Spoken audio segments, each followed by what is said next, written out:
মহাকুম্ভ স্নানের অভিজ্ঞতা, এক পবিত্র যাত্রা। এই গল্পটা আমার লেখা, আমার ভয়েস, আমারই ভিডিও, এবং ভিডিওতে আমি নিজেও আছি। আমি আছি প্রহ্লাদ। শুরু করছি। গল্পের নাম দিয়েছি মহাকুম্ভ স্নানের অভিজ্ঞতা, এক পবিত্র যাত্রা। তারিখটা ছিল 12ই ফেব্রুয়ারি 2025। স্নানের সময় সকাল 10টা বেজে 10 মিনিট। সকালটা একটু ঠান্ডা ছিল, কিন্তু মনটা ছিল উত্তেজনায় ভরপুর।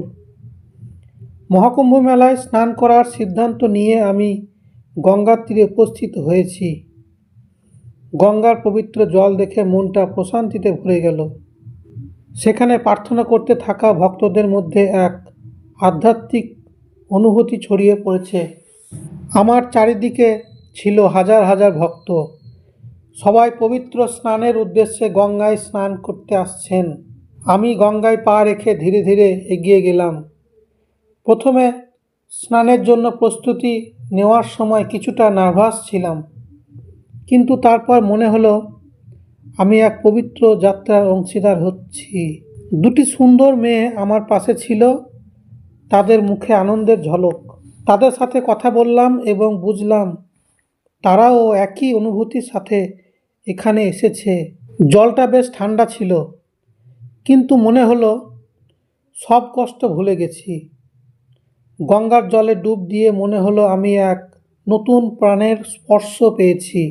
আমরা একসাথে গঙ্গার জলে নামলাম এবং পবিত্র স্নান শুরু করলাম। চারিদিকে পবিত্রতার ধারা, প্রার্থনা, শঙ্খধ্বনি আর ধূপের সুগন্ধি আমাকে মুগ্ধ করে তুলল।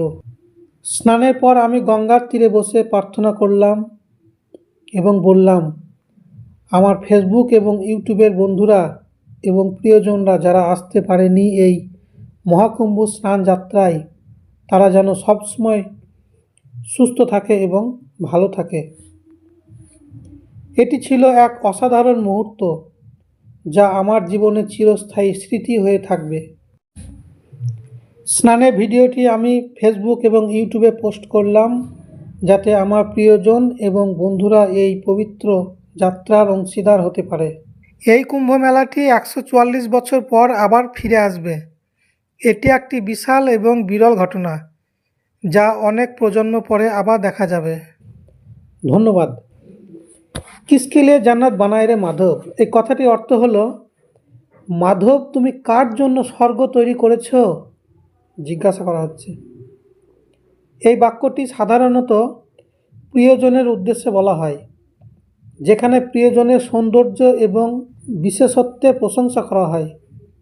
এটা বলতে চাই যে প্রিয়জনের উপস্থিতি এবং সৌন্দর্য যেন স্বর্গের মতো সুন্দর এবং বিশেষ। বোঝা গেল? যাই হোক, ভিডিওটি এখানে শেষ করছি। আমার গল্পটা এখানে শেষ করলাম।